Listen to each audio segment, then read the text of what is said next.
May. You better learn Skipper some table manners or Granny ain't gonna let him eat in her kitchen. I'd a heap rather have him eating in my kitchen than that big, overgrown, lazy, good-for-nothing Lafe Crick. Now, Granny, don't start on Lafe again. He's gone. He's on his way back to the hill. He don't live in the hills.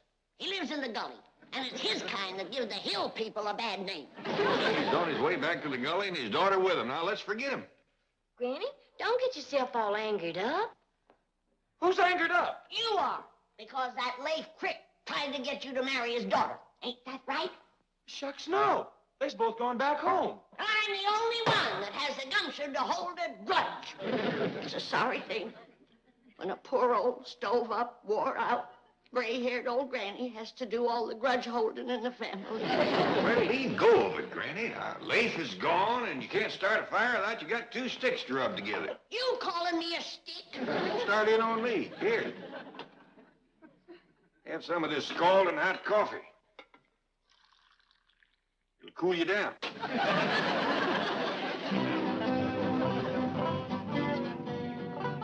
Here we are, Mr. Crick. Ma'am, I just don't know how to thank you. A fine, beautiful young city girl like you giving a poor old hound dog like me a ride in your beautiful automobile? Nonsense, Mr. Crick. The moment you told me that you were Mr. Clampett's nearest and dearest friend... Like that, Jed and me. Two peas in a pod. Always was. I'd be so happy that you're staying over. Missing my own daughter's wedding to do it. But I says to myself, Lafe, I says, if you can pleasure Jed and Granny and them young'uns, even that idiot...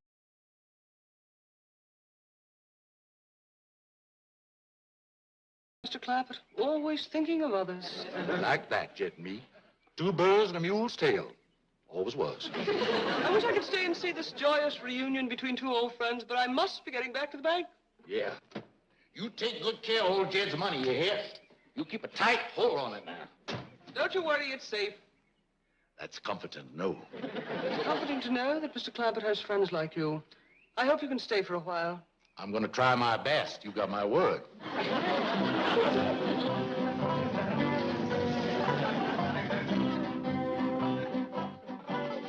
Skipper and me'll be back to help you with the dishes. Help me with the dishes, and that's what you get when you deal with those gully people. Lafe Crick, yes, himself. I'll tell you, I've seen some things. That's the way I never won nasty trash. Jethro, I reckon we gotta let Granny blow off that head of steam she built up over Lafe Crick, or she's gonna be sputtering and hissing like that for weeks. I reckon it'd pleasure her a heap to cut loose and speak her mind. Granny, what do you think of Lafe Crick? Why, he is the laziest, no-account varmint that ever drawed a breath. Go, Granny, go. Why, the only hard work that he ever done was to turn over in bed. He can get up in the morning with nothing to do, and by nightfall, it's only half done. That's it, Granny. Me, nothing good. His woman does all the work over at their place, and the only time she ever got him out in the fields, she had to sharpen the stumps so he couldn't sit down. Hold the lid off, Granny. Let her fly. The only nickel he ever earned was when his pa paid him 2 bits to stay away from the house. Why, he would whitewash his own ma and rent her out to haunt houses. Why, he's so lazy, even his scarecrows have to sit in a chair. You talk about a liar. Why, that Lafe Crick, he wouldn't know the truth if he stepped on a bare foothead. Go, Granny. He's like a catfish.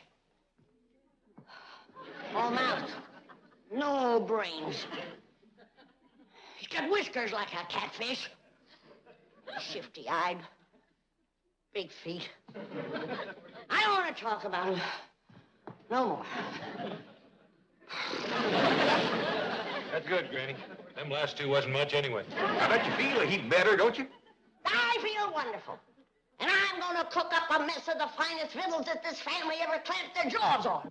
Jethro and me has got some wood to cut out back. See you later, Gran.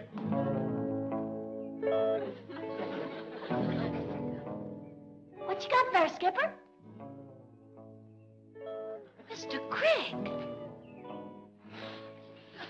You speak to me, boy? That was me that spoke, Mr. Crick. Hi there, Ellie.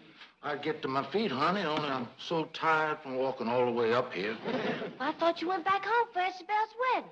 Oh, Ellie, darling, promise me you never gonna treat your pa the way that girl treated me. What did she do? Went away and left me stranded, without no car, no money, no food, all sick and starving. We got plenty of food, and Granny will doctor you back to health. No, honey.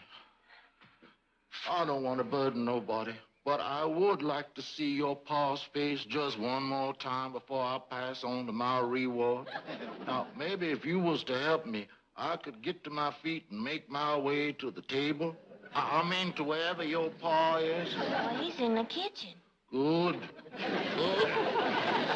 I am cooking grits and jowls, Billy boy. I am cooking grits and jowls, charming Billy. And my victuals will be safe now that Ree is rid of Lafe. He's a good-for-nothing, low-down, lazy varmint. Hello, dear, sweet little old granny. He's back and drunk to boot.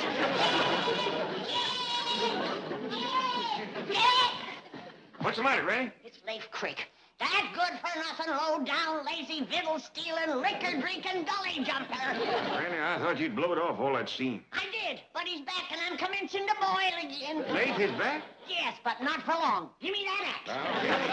Dear old friend, I didn't have it in mind to bother you none, but Ellie Mae found me and forced me to come in and have some victuals to help me get my strength back. Well, you're always welcome at our table, Lafe. Oh, no. I ain't looking for no handout. Lafe Crick ain't one to be asking for charity. No, sirree. Lafe Crick wants to work for what he gets. I didn't know there was two Lafe Cricks. Well, ain't no call for you to work, Lafe, but if it'll make you feel any better, here's the axe. You can help Jethro yonder cut some wood. I'd be glad to. I'd be proud to do it, but I think first I'll change into my work clothes. I wouldn't want to get my Sunday go-to-meeting suit all mussed up.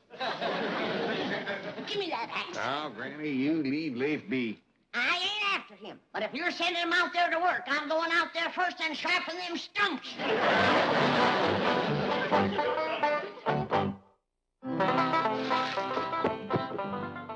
That ain't a bad hour's work, Jethro. I'll say it ain't. Can we stop for victuals now, Uncle Jed? Quick as Lafe gets through eating, Granny's feeding him first. Well, I thought Granny didn't like him. Well, it ain't that. It's just that it's dangerous for other folks to sit at a small table with Lafe when he's eating. He'll swing his knife and fork around right lively.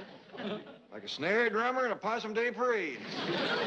I'm going, Granny. I'm going, Granny. Oh, cripple me a wet, eh? What crippled your knee? Well, the rheumatiz, Granny. Now, if you was to give me a little bit of your rheumatism. I'm going. Move on. Well, Lafe, you ready to go to work, are you? Can't hardly wait to sail into it, Jed. Got my working clothes on now. You notice the only places working clothes is patched, don't you? Now, Granny. Maybe he's turned over a new leaf. Not unless there's food under it. What you got in the pan? Nothing. I was using it to dip grits and jowls for Lafe. I couldn't keep ahead of him with a spoon.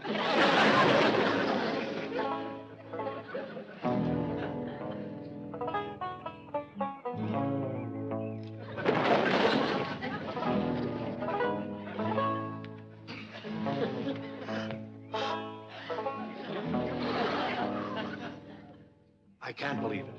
I can't believe that one man could work like that. This one can.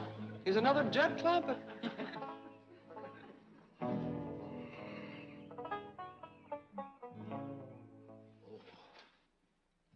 Howdy, Miss Hathaway, ma'am. I'm afraid you caught me resting a bit. Well, you deserve to rest. Why, from my place, it sounded like there were 3 or 4 men over here, sawing, chopping, splitting logs. Well, that's just the way I work, sir. Oh, Mr. Crick, permit me to introduce Mr. Clampett's next-door neighbor and the president of our bank, Mr. Drysdale. Pleasure to meet you, Mr. Crick. I ain't good enough to shake the hand of no bank president, sir. Now, don't be ridiculous. I'd be honored to shake your hand. It's all rough and full of calluses from working every day from sunup to sundown. By George. You and Jed Clampett are certainly cast from the same mold. Is that like this, Mr. Drysdale? 2 peas in a pod. 2 bears and a mule's tail. Oh, well, if you gentlemen will excuse me, I'll run along and say hello to Jethro. Sit down, man. You must be exhausted. Shucks no, Mr. Banker. The way I work, I could go on like this for days. Of course, it is beginning to catch up with me a mite. I ain't a young fella like you. Oh, I'm not so young. Well, according to Jed, you are. His exact words to me, he says, now, you be sure and speak to young Mr. Drysdale about that job. Job? Doggone it, I wasn't going to let that slip out. I was bound and determined not to. Well, you just forget it, Mr. Banker. It's Jed's idea, not mine. No, tell me all about it. Any idea of Jed Clampett's? I want to hear. Well, Jed, he had this notion that you could hire me to watch his money for him down to your bank. Oh, you mean like a guard or a night watchman? Night watchman. That sounds like it. I said it before and I'll say it again. Having Lafe Crick around will lead to nothing but trouble. You're right, Granny. That's a fact. Yes, ma'am. I know the Cricks better than any of you. I knew his pa and his pa before him. And the 3 of them put together ain't worth the powder it would take to blow them up. You're right, Granny. That's a fact. Yes, ma'am. Lafe Crick is all talk. A tongue bigger than a hay wagon. Why, he'd mealy mouth you out of your eye teeth and sell 'em back to you. You're right, Granny. That's a fact. Yes, ma'am. When it comes to Lafe Crick, I know what I'm talking about. And it won't do any good to argue with me. You're right. Let's all quit arguing with Granny so as we can eat. How can I dish the victuals if you don't hold your plates up? You're right, Granny. That's a fact. Yes, ma'am. Here you are. I've just left your friend Lafe Crick. What a hard-working, industrious, wonderful man he is. What did you say? Then it's settled. If Jed Clampett wants you as a night watchman at my bank, a night watchman you are. If you put it that way, I'm afraid I can't take the job. Oh, why not? Well, it makes me feel like I'd treat a possum with Jed's hound. Oh, of course, I see your point. You don't want to feel, what's the word, beholden to Jed, eh? That's right, Mr. Drysdale. I'm a poor man. I'm as rough as a cob and plain as dirt, but I got my pride. You are like Mr. Clampett. Like that, Jed and me. 2 berries on a bush, all as was. All right. I'll say it was my idea to hire you. Now, when do you want to start to work? How about tonight? Can you get some rest? Rest? What's that? Mr. Crick, men like you are few and far between. Thank you. Boss. I tell you, Granny, the man is a veritable one-man sawmill. Cutting, chopping, splitting logs. You see, Granny, old Lafe has changed. Well, if he has, I'm going to jump in that pond with all of my clothes on. In a bank, at night, with a gun and $40 million. Yahoo! Yahoo! See, Granny? I told you so.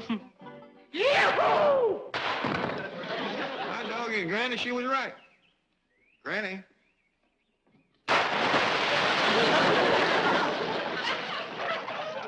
Granny always was a woman of her word.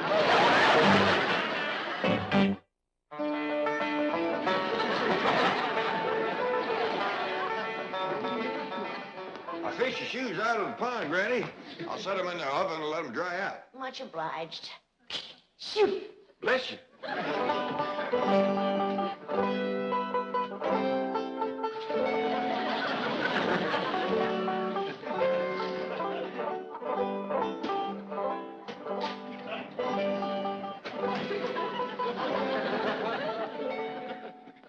Want me to fetch you a jug of rheumatism medicine?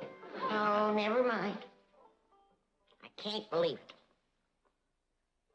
I seen it, but I can't believe it. Lafe Crick swinging an axe, splitting wood. You ain't heard the best part, Granny. Old Lafe done got himself a job. A job. Lafe Crick. That's right.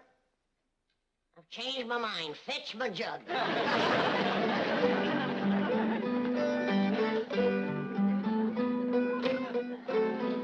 Yes, sir. Old Lafe's going to work down to Mr. Drysdale's bank. The bank where you got your money? That's right. Jed, turning a rascal loose like that in a bank is like putting a hungry fox in a hen house. Give the man a chance, Granny. Maybe it's a good thing for Lafe to learn a trade. At least now folks will know what kind of work he's out of. Good.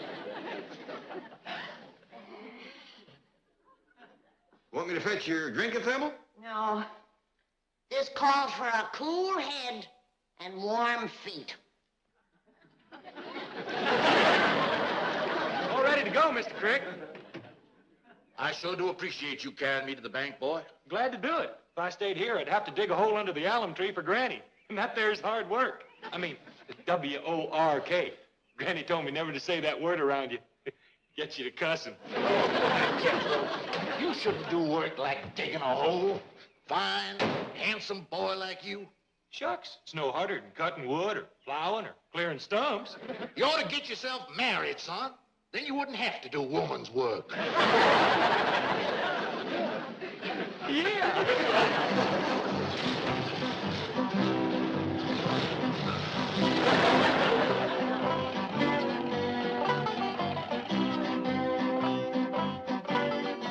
Make yourself comfortable, Mr. Crick. Mr. Drysdale will be right back. Thank you, ma'am. My, this must be the finest, most beautiful office in all the world. Oh, I'd hardly say that. Well, I reckon it must be you, ma'am. Pretty girl always makes a room pretty. Mr. Crick, you devil. Oh, this is where you keep old Jed's money, is it? Yes, the Commerce Bank is very proud to be the guardian of the fortune belonging to your nearest and dearest friend. Like that, Jed and me.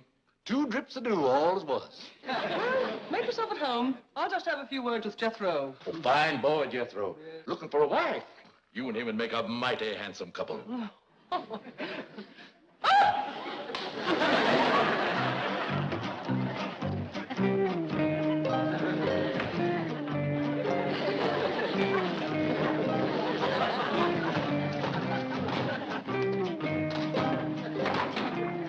Well, blue blazes, they keep Jed's money.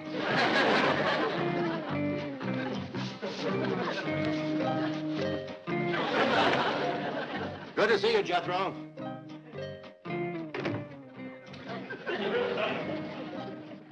Mr. Crick, what are you doing? Giving thanks, Mr. Drysdale, sir. Just giving thanks for a fine, generous, upstanding young man like yourself letting a poor old razorback like me work in his fine bank looking after the money of his nearest and dearest friend. Lafe Crick. You're a good man. Jed Clampett is wealthy in more ways than one. He is? Yes. A friend like you is worth more than $1 million. Oh, I do hope to be, sir. I do hope to be. Where is that no-account, overgrown, big, lazy? Granny, I told you Lafe has got a job. I'm talking about Jethro. He promised to commence to dig me a root cellar. Well, Jethro is taking Lafe to work. I'm going to start the root cellar for you. One bad apple will spoil the barrel. You mark my words. That Lafe is going to turn those young'uns into a no-account like yourself.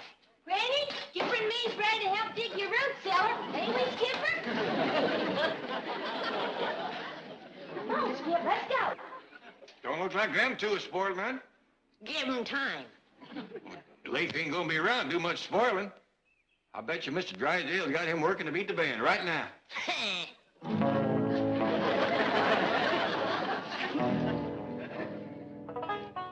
I didn't singe your whiskers, did I? No, not a bit. First time I ever tied into one of these. Is it all for me, or do I give you half? No, I don't smoke them. Mr. Crick, would you like me to send for my barber? No. I can smoke it by myself. No, I thought you might want a shave and a haircut. My barber would be happy to come over here to my office and give you one. You mean right while I'm a-setting here? All I have to do is call him. That sure is handy. Yes, isn't it? I'll just keep that in mind if I ever should need a shave and a haircut. Yes. Well, right now, I'm anxious to get to work. That's the kind of a man I am. I'm not much of a one for sitting around. Good. What I have in mind for night watching old Jed's money is if you was to put it into some gunny sacks, I'd set on them sacks with my shotgun across my lap. Now, then you wouldn't have to worry at all. You could just go off someplace and sleep like a baby. Mr. Crick, I'm afraid you have a slight misconception about the way we guard our money here at the bank. In the first place, Mr. Clampett's fortune isn't actually here. It ain't. No, most of it ain't.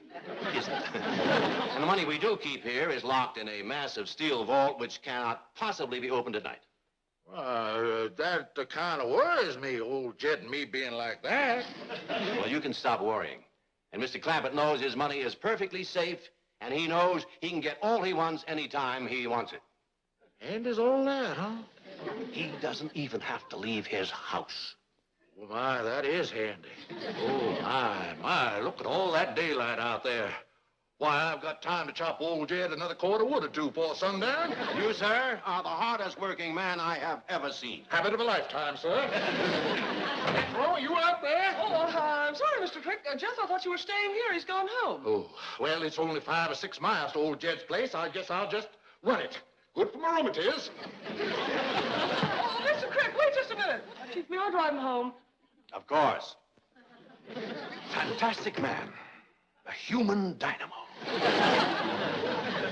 Yes, it was quite amusing. When the Clampetts first arrived, Granny insisted the entire fortune be changed into silver so it could be buried in the backyard. What did you say? Buried in the backyard? I sure do thank you. You've been a great help to me. I'll be seeing you. What a bundle of energy. A fine example for Jethro. There you are, Jethro. Now get out there and commence digging your granny's root cellar. But, Uncle Jed, Mr. Crick says I ain't supposed to do women's work. See what I told you? The bad apple is commencing to spoil the barrel. Jethro, you don't listen to what Mr. Crick tells you. You do what I tell you. Now get on out there. I'll join you in a minute with the shovel. Yes, sir. Here comes the wormy wine sap now. I'm gonna fetch my shotgun. Jethro, stop your granny. Yes, sir. But what you fixing to do, Jed? I was fixing to do a little digging out back yonder. Well, I'll do it for you. You could help if you're a mite. No, I want to do it all myself. I stopped her, Uncle Jed. Well, let's commence the digging under that big old elm out there. Doggone it, Jethro. I want to do all the digging around here. Leaf, the kind of digging that Granny wants done would take one man all day. Well, hard work never hurt nobody. I'll see you in the morning. It's a miracle. A plumb miracle.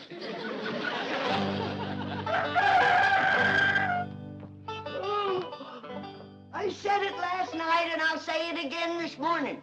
If that Lafe Crick has dug me a root cellar, I'll jump back into the cement pond with an anvil in my arms.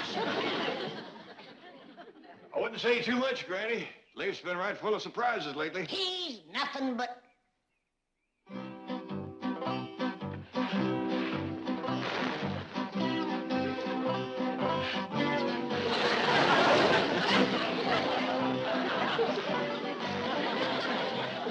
Seen enough, Granny? Yep. Fetch the anvil. We ain't got an anvil. I was counting on that. Some coffee. That's deep enough, Leif. Veer a little to the right. Thank you, Jed.